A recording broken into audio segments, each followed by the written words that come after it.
عليكم ورحمة الله وبركاته. ازيكم يا احلى متابعين في الدنيا، عاملين ايه يا حبايبي؟ كل سنة وحضراتكم طيبين. طبعا النهارده زي ما حضراتكم شايفين كده في الفيديو، هنعمل النهارده فيديو جامد جدا. هنعمل ايه؟ فيديو بسكوت العيد. هنعمل مع بعض النهارده البسكوت، وبكره باذن الله او بعد الفطار هنعمل الكحك. احنا دلوقتي قبل الفطار، ممكن نعمل بعد الفطار الكحك. تمام كده. هنعمل ايه بقى مع بعض؟ البسكوت المقادير بتاعته عباره عن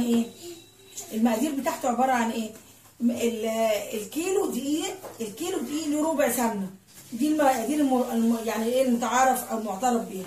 لا احنا عايزين بقى المقادير تطلع دايبه دوب بقى جميل جدا. الكيلو له 400 جرام، يعني 1200 جرام، يعني كيلو واقل من ربع شويه، 50 جرام. يبقى الكيلو له ربع، مش هندوخ بقى بعضنا. الكيلو له 400 جرام، الكيلو له 400 جرام. واللي عاوز ما يخلوش دايب قوي زياده عن اللزوم، يخليها ايه؟ ال3 كيلو ليهم كيلو سمنه. تمام كده. اول حاجه السمنه ديت اخليها، انا حطاها في المطبخ على الرخامه كده من بالليل، ولا حطيتها في الفريزر ولا حطيتها على الرف، عشان تبقى بدرجه الحراره في المطبخ. وهروح ضربه زي ما حضراتكم شايفين كده. هنبدا مع بعض.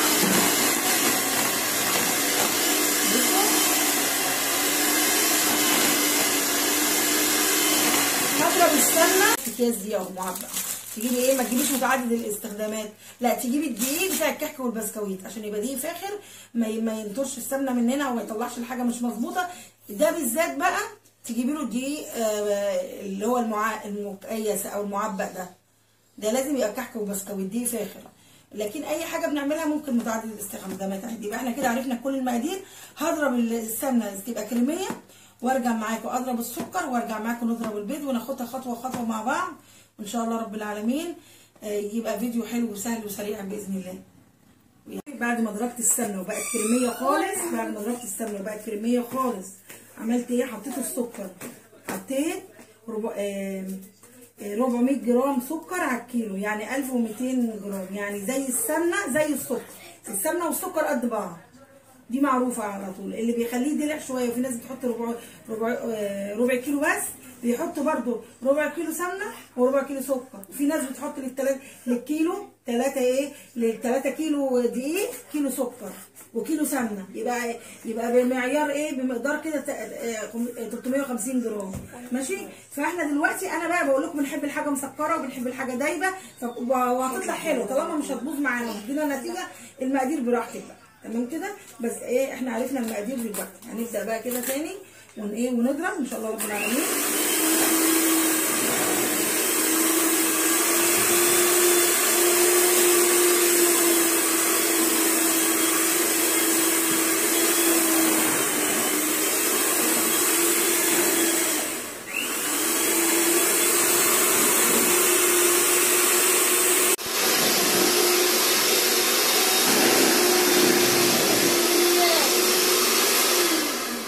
بقى يا حبايبي كده بعد ما ضربت ضربنا السمنه والسكر البودر. السكر تجيبيه مطحون او تضربيه عندك في الكبه بتاعه الخلاط، تطحنيه في مطحنه الخلاط، تبقى احلى واحده، احسن ما تقعدي تاخدي وقت طويل. دول بقى 15 بيضه زي ما احنا متفقين عليهم. عليهم معلقه غطا كده، من الغطا ده فانيليا بودر، فانيليا سايله وفانيليا بودر، الاثنين انا هحطهم الاثنين عشان تدي ريحه نفاذه وحلوه. تمام كده. هنحط البيض كده عليهم ونضرب تاني، ونبدا ضرب من جديد.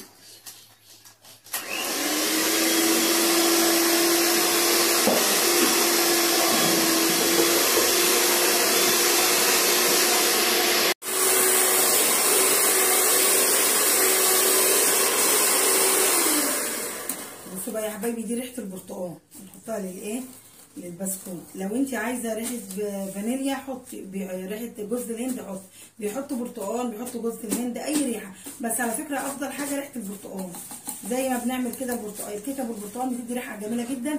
هي نفس الموضوع. واللي بيحابب جوز الهند يحط. وهنرجع نضرب تاني شويه، وارجع لكم تاني بعد ما نضرب شويه تاني. بعد كده بعد ما ضربت السمنه وخليتها كريميه جدا جدا بالمضرب زي ما شفتوا، وبعد كده ضربت بعد السمنه السكر، وبعد كده البيض. رابع بقى مرحله، ال3 مراحل دول ورا بعض. الرابعه بقى والاخيره تعتبر اللي هي الدقيق. هنخلط زي ما حضراتكم هتشوفوا معايا دلوقتي كده على الخليط اللي قدامنا ده، وبعد كده هحط عليه البيكنج باودر والنشادر. تمام كده.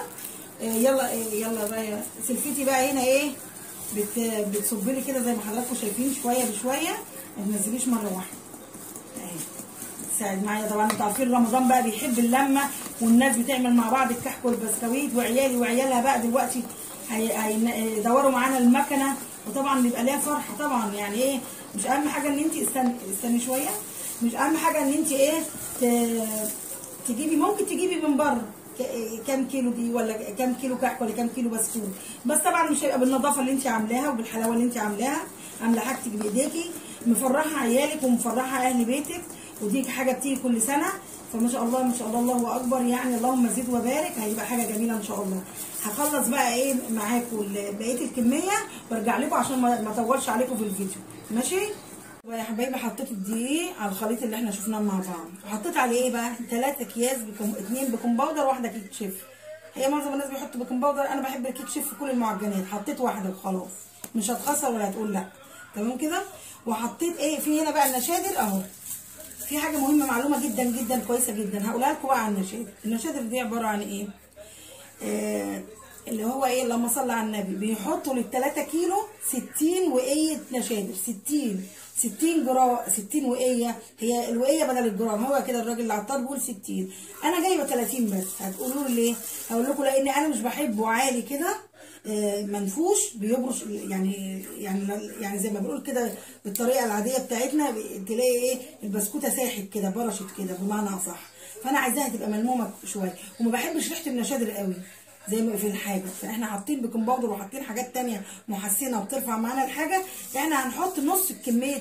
ما تحطيش النشادر كله، اللي بيحب ريحه النشادر زي دي اللي بينعمل بنشادر خالص ولبن، بتلاقي فيه بسكوت كده في الارياف وفي الاماكن التانية عالي كده كله لبن ودقيق، بيحطوا كميه النشادر كلها، لكن الافران ما بتحطش كل كميه النشادر دي كلها، فاهمين؟ فانت تحطوا نص 30 جرام 30 جرام 30 وقيه نشادر، خليها وقيه بقى مش جرام زي ما بيبيعوا، يبقى الحته دي كويسه جدا. يعني مش هقول لك انت ليكي حريه الاختيار، لا، هي فعلا لازم تعمليها كده، هتديكي نتيجه احلى واحلى. في وصفات اقول لك ايه براحتك على حسب ما انت عايزه، لكن في الوصفه دي بقى لما تعمليها زي ما انا قلت كده هتديكي افضل نتيجه باذن الله. هنقلب كده زي ما حضراتكم شايفين بالمعلقه، وبعد كده احنا عارفين ايه طبعا الدقيق لازم تشيلي المعجنات كلها، احنا متفقين ان احنا بنعمل بايدينا، هنشيل كمان اللي على المعلقه كده اهو، ونبدا نعجن بايدينا كده اهو. يلا عشان ايدينا تشميره بسيطه كده، ونعجن بايدينا المعجنات كلها. ما تقوليش ان انت هتقلبي بالمعلقه، وطبعا احنا ما عندناش عجان زي اللي هم بيعجنوا بالعجان. نقول اللهم صل وسلم وبارك على سيدنا محمد وعلى اله وصحبه وسلم.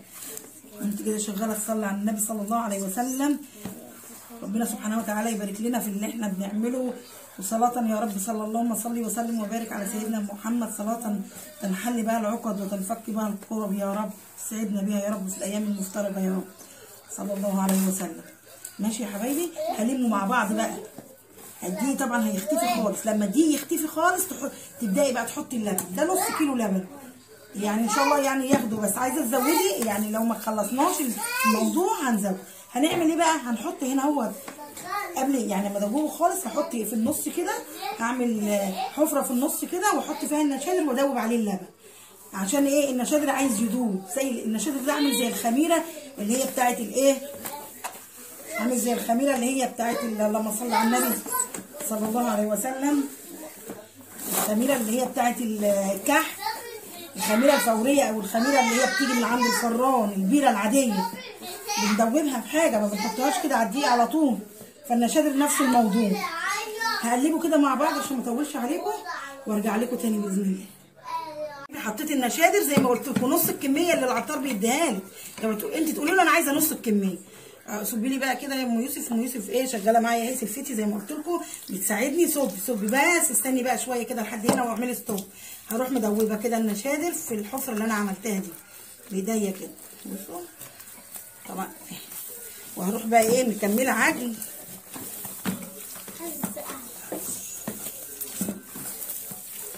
يعني ممكن ما نحتاجش النص كيلو لبن ده، عشان انا ما شاء الله البيض اساسا جايبه اكبر حجم من البيض، يعني كان المفروض حطيت 4 بيضات بس مش 5، بس مش مشكله. ايه هيبقى البيض على فكره بيخلي الحاجه هايشه، زي ما تكوني بتعملي الكيكه كده وتعملي مثلا البيض حجم كبير او تظبطي مقادير البيض وتلاقي الكيكه ارتفعت كده وبقت حلوه.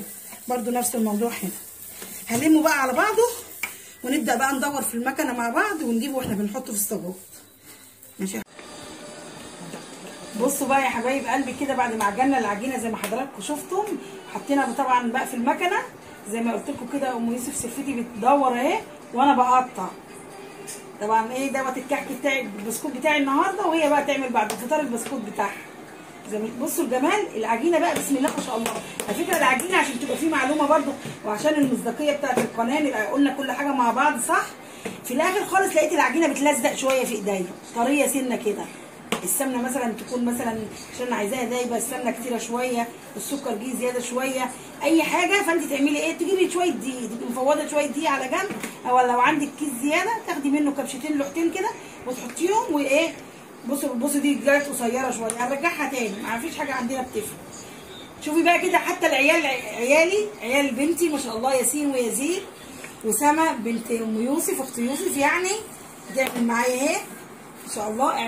العيال الصغيرين العبوا يا ولاد، بصوا بيلعبوا فرحانين ازاي ما شاء الله عليهم. اعمل يا زوز حلو الكحكايه، ورينا عملت ايه. قرصه، انت عملت قرصه مش بسكوت. وانت عملت ايه يا سام؟ عملتيها ايه؟ لسه بعمل. وانت يا ياسين عمل انت عامل المركبه دي ولا ايه يا ياسين؟ لا باينه كحكايه ولا باينه بسكوتايه.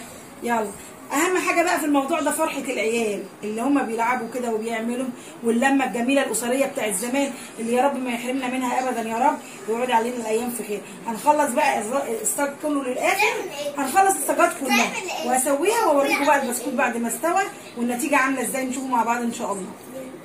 بصوا بقى يا حبايب قلبي، رجعت لكم بقى بعد ما البسكوت القمر ده استوى. شايفين بسم الله ما شاء الله حاجه عسل. الله اكبر، يعني زي ما بيقولوا كده حلويات خالص. هو حاجه حلوه، هو حلويات. ازاي بقى؟ نشوفوا مع بعض. شايفين بسم الله ما شاء الله؟ شايفين البسكوته دايبه ازاي؟ شايفين البسكوته من تحت ومن فوق؟ الله اكبر الله اكبر، حاجه جميله جدا. ده طبعا عاملينه في الصاجات في الفرن. انا ما رضيتش اسوي في فرن بوتاجاز عشان ما ياخدش مني وقت طويل. ما رضيتش اسوي في فرن بوتاجاز عشان ما ياخدش مني وقت طويل. انا بسوي في الفرن بوتاجاز عادي، قرص طريه، فطير عايزه اعمله، لكن دوت عادي تمام كده. شايفين بقى بسم الله ما شاء الله، يعني بصوا دوت انا عاملاه بنقشه، وده تاني بنقشه ثانيه خالص. بصوا بسم الله ما شاء الله، ومسكر ومقلمش. بصوا شايفين القرمشه؟ سامعين صوت القرمشه؟